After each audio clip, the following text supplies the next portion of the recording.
炉的全鸡，古铜色泽像晒过日光浴，大厨要用它来制作山东烧鸡。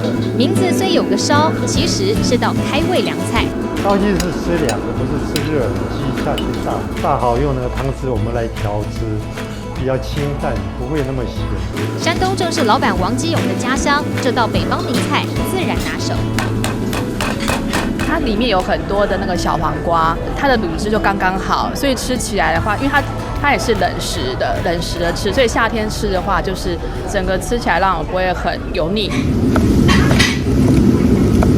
同样是招牌菜的墨鱼香肠，看起来黑噜噜，炸过之后表皮酥香，但吃起来竟清甜爽口，丝毫不带油腻感。墨鱼块更给个大气。那个胶质啊，它不腐烂的。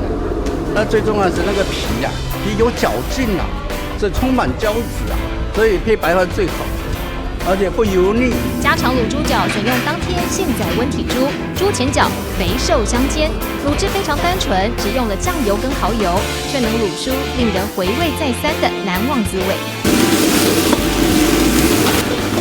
其实这些菜肴最早是央广的员工餐，因为平价美味，逐渐打响名号。电台人带外面的越带越多，认识的大家都进来吃，后来他就半开放，所以你有来的话就让你进来，外面不要挂招牌。17年来没有任何招牌，靠着口耳相传，王基勇的好手艺让饕客自动闻香而来。由于从小家里开餐厅，做吃的难不倒他，北方面食也是信手拈来。我觉得它水饺很好吃，然后不管是高丽菜或韭菜都非常的饱满，然后里面很多汁，而且它皮很 Q。然而2020年爆发疫情，央广谢绝外来客入内用餐。王基勇认为单靠员工消费做不了多少，干脆出来自己发展，从大直搬到内湖，距离不远，老客人继续捧场。这碗四喜汤有肉、有蛋、有豆腐，还有大量蔬菜。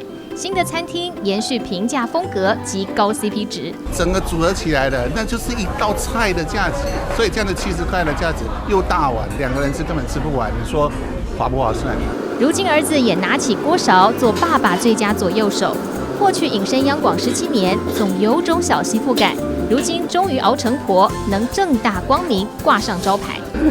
这就比较开心了，这属于自己的，之前都是央广的餐厅。身为韩国华侨，王基勇17岁就到日本打拼9年，又来台湾将近40年，大半辈子都只做一件事。但事实也证明，有真本事，哪里都能是舞台。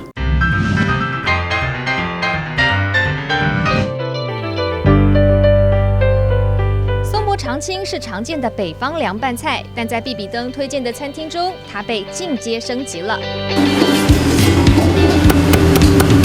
坊间店家多用高丽菜取代，因为可用机器切丝，但口感绝对比不上正宗的白菜心做法。也因为梗太厚，只能纯手工切丝。冰镇后的高山白菜加入松露酱跟黑橄榄抓匀，成就这盘中西合并的口味。入口先是满嘴松露香气，醋的酸香紧接在后。菜饭蛮让人印象深刻的，对啊，因为一般的炒饭当中可能会用猪油或者是其他的油去做，它调起来的香味才会比较香。可是基本上它的整个香味就是很融合这样子。灵感源自于上海菜饭，店家选用日本福井月光米跟青江菜做拌炒，粒粒分明的米饭口感，还带有独特的锅边镬气。老板娘吴慧萍因为宗教信仰改变饮食习惯，也把推广茹素变成终生志业。我跟家人都比较喜欢重口味，那我们就想，那我们是不是来开一家餐厅，然后自己也喜欢，然后可以推广素食，然后也让不吃素的人也会接受。因此，像是这道塔香脆肠，就真的变化到让人尝不出来到底是什么材料。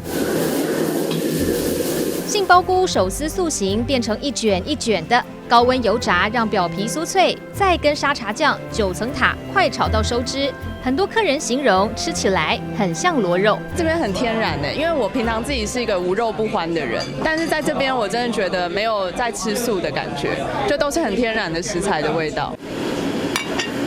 清蒸臭豆腐更是店家招牌，非机改豆腐经过蔬果天然发酵，再加入店家熬制的蔬果高汤，整块豆腐孔洞吸饱汤汁，非常入味，却丝毫不死咸。我们在研发菜色的时候呢，必须要把川菜的精髓，就是麻辣鲜香，要融入在我们的菜色里面，然后又不能用葱跟蒜。